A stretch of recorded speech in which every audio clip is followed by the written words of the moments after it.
did you meet? Yeah, exactly. Now I'm gonna. Yeah, I mean, we met. We tried to. Was it 1999 or something like that?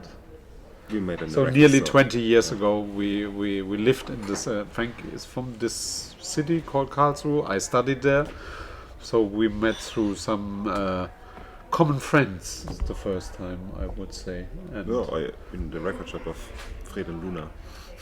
yeah, but yeah, we met there, and your roommate was the guy I found at the record store later, and so of course, yeah, we met through the music and the record stores, and but also like through common friend. And it's a small city, so people who are like similar minded, they easily meet at a certain point, I would say. There's a huge or a really good art school, but I was neither. studying civil engineering. Actually supposed to finish under his father, but I didn't finish my study, and his father sadly passed away. So, but And I didn't study. no, Frank was a graphic designer, or is a graphic designer, or was retired graphic designer.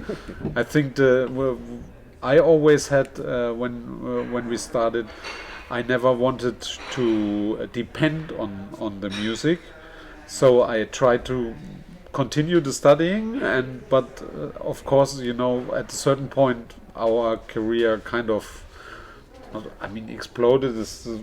But it became, you know, obvious that it's gonna be a job which can pay you the rent and everything. And yeah, at a certain point, I had to make the decision. Yeah, I don't have the time for the study anymore. It's impossible. I have a record store, and we do the production and the traveling for the DJing. So it was like, okay, I can stop this now with a really good feeling. But it was never the goal to become that.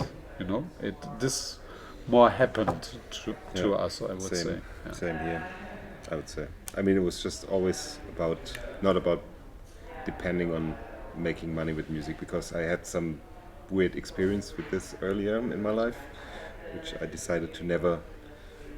I mean, if people would pay me money for the music I like to do, great and wonderful, and I know that we are quite privileged to have that opportunity, but I would never do music just for the money, and I still don't do it.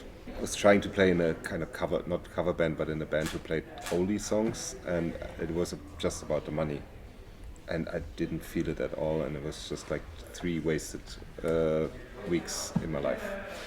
Weeks or years? Weeks. Weeks. Only. That's a short period. That's okay. It's okay. Yeah. I have no clue. I don't know. Neither. Why did we do it? Doesn't make sense. It doesn't make sense, yeah. No, It just happened. We just started making. I was already doing some electronic music, and he kind of introduced me to house music, which I wasn't into at the time. And then we started making some tracks. The one guy I was producing with left the city, so I stopped working with him, and we started. And it just made fun. It was fun. yeah, You know? it wasn't. There was no master plan, and there was. We didn't thought we're gonna sit here in 20 years, and but yeah, here we are. I'm really happy that Frank quit smoking and he stays really strong. I'm really. I didn't thought he can do it, but I'm well impressed. But that's not cannot be the only thing that you. No, I mean it. Oh, is it? Yeah, Is it? No, but like you said in another interview, yeah, we're more like a couple. Yeah, but it feels like, I don't know. Maybe we have very different characters, I would say. But I always felt that I'm part of his family. I don't know, like in general, you know. And I never asked myself, why the hell I'm doing that. I didn't ask it, so I don't know. It's like There's a lot of trust, which it's I think you rarely find with people who are like. There was another question there somewhere exactly who was like, are we brothers from different mothers? I don't think so. No. But we're really like a couple that found together and that has like it's all a lot about communication, you know. It has ups and downs, but Yes, but it's okay. good ones. And I learn a lot from him, and I love him for his patience with me and you. With patience, falling into sleep. Yeah. I probably owe him like 3 years of time because of coming too late to studio sessions and Yeah. stuff. Not that much anymore. You improved in that too. Communication, talking. Get stuff on the table, don't swallow it. Yeah, I mean, also I think we have seen, being so long in the scene, we have seen many teams or groups falling apart because they were not talking to each other, you know, and that's also, I think, something I like about us, or also like in our label family with Dixon, is like we learn through mistakes of other people. Quite, yeah, we learn from that, and It's mean, but yes, we do. it's not mean. It's just like looking at them and said, "Yeah, why? You know, they were so good together. Why does this fall apart now?" And but if they don't talk to each other and think everything stays the same all the time, this is not gonna work. You know, because also people, they develop in different directions sometimes, and that if you like work really close and you don't see that, sometimes then everything falls apart when there's a problem coming up, and we're like, we never talked about that, and it's like, For me, there was a big step in my personal development, or whatever it is. Like other probably call it midlife crisis. I think that every person has like this moment in his life where there's a big change happening. Yeah. And I think it's always a good thing, but sometimes people, I don't both know, our lives changed at this drastically. moment. We moved to Berlin at the time, you know, and it was just like, I don't know, I kind of turned every stone around that I was surrounded by, not him though, I don't know why, because we went there together. And then a year later, after we moved to Berlin, that kind of clashed. Because and we didn't talk around that time. talk, yeah. I had my daughter came exactly. to world. I didn't have the time, and then we didn't talk, and there was like this unsolved talkings or talks which Just were not there, and they were like building a little volcano, tension. and then there was volcano a volcano came up, and but then we were quite was heißt erwachsen? Grown up. Adults? Yeah, grown up. And 3 days later, we sat together in my apartment and we had a long talk and smoked a peace pipe. Probably, and we got together even better than before, I think. Yeah, I hope.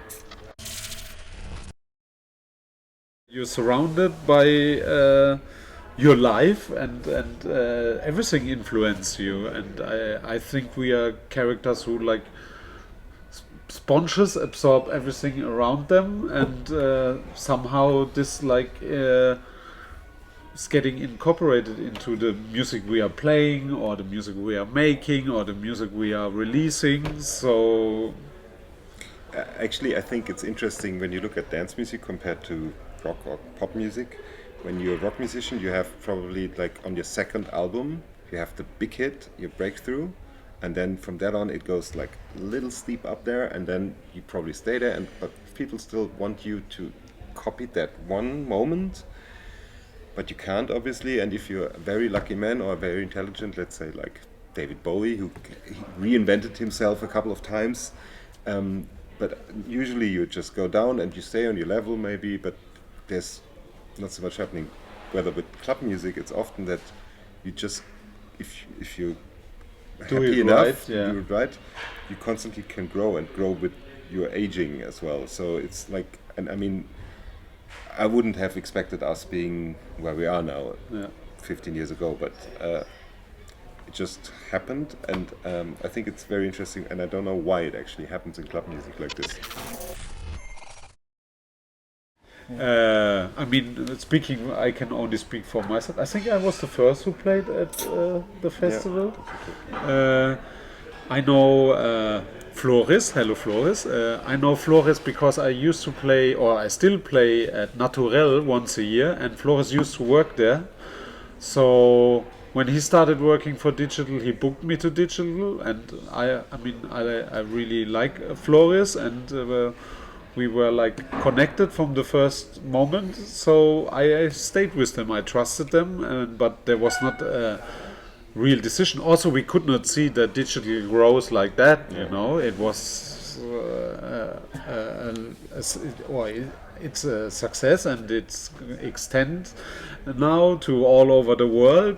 But in the beginning, it was just like, okay, yeah, Flores asked me, so I'm gonna play because I like him, and this helps to start this connection. But at the end, they also do a really good job. It's a nice, well organized festival with a good atmosphere, and yeah, that's why. And in general, we always stayed very loyal with people we played for, and that's why we keep on coming back. I think I only been to Digital Barcelona so far, or not even. I think I only been to Amsterdam, but you have played some. Yeah, I know Flores. That's why I'm always invited. No, I played Barcelona and Sao Paulo so far, and both of them are totally different, and also different to the Amsterdam one. But still, you can see it's the same mind behind it, you know. And but they also work with the right people in the separate cities. And yeah, I mean, Sao Paulo. Last year I really liked. Was a huge room, but didn't feel. That's also what I like in Digital. It's like huge room, but you don't have the feeling it's a huge room, and that's really hard to achieve on festivals. You know, it's just like 6,000-7,000 people, and you. Of course, yeah. You don't see anything, but the way they set up the stages, and in general the tents or the warehouses, it gives you more the feeling of a smaller place, and that's what I like in Digital. It's selective, and it's also I think for us it's important to do not as many because it is something special for us, and it's spontaneous. And I think it's the same with when I do the Schwarzmann show with Henrik Schwarz. I couldn't do this every weekend. It's too much freedom, I think, in a way. It's too much effort to do it, and it's and it also kind of you overuse it. You know, it's like kind of overdone, and then you miss ideas and all this. It's getting too much of a thing you're used to do. Yeah, formula, and you just don't want to have this. So it's good to have this a few times. I mean, festivals. It's such a hard thing. On one hand, I like the idea of bringing a lot of people together to enjoy also different music that they would probably not hear, because they just go for like the 3 acts, but then there's like 10 other acts they would probably discover. I like this idea. But on the other hand, you have like such an enormous amount of rubbish. Garbage, you mean? Yeah, garbage, yeah. Garbage. I mean, not the rubbish in the bands, obviously. Yeah. Yeah. And I really appreciate it if everybody who runs a festival takes care of that. But nowadays there's a lot of festivals, actually, at least the ones that we play, where I see people trying to be responsible with this sort of thing. And there's also now on Digital, there's some friends doing a new thing, which is about mind peacefulness, I think, on festivals, because there's so much going on, and there's never like a spot where you can chill out and relax. And they built this space, or create this space on Digital to have a get off acoustic pollution or whatever you call it, and just free your mind for a second and relax. And I think it's an important thing, especially if you see a lot of people just being in front of speakers for 10 hours or whatever. It's like, What? yeah, How do you? We don't have the best CO2 carbon footprint. That's for sure. So we need to try to get this better in our private life. But I mean, that's we made the decision to do that, to make that. So this is the, how to say, die Kröte, die wir schlucken müssen. And I mean, if we have it infrastructure-wise, or we have to fly, otherwise we cannot.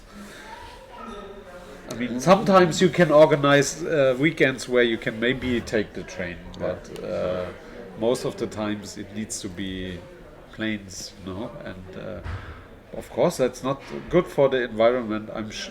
I'm aware of that, but yeah. you have to kind of weigh if you are an important cultural ambassador or if you are just a sinner that kills the environment. Both. Both, hopefully.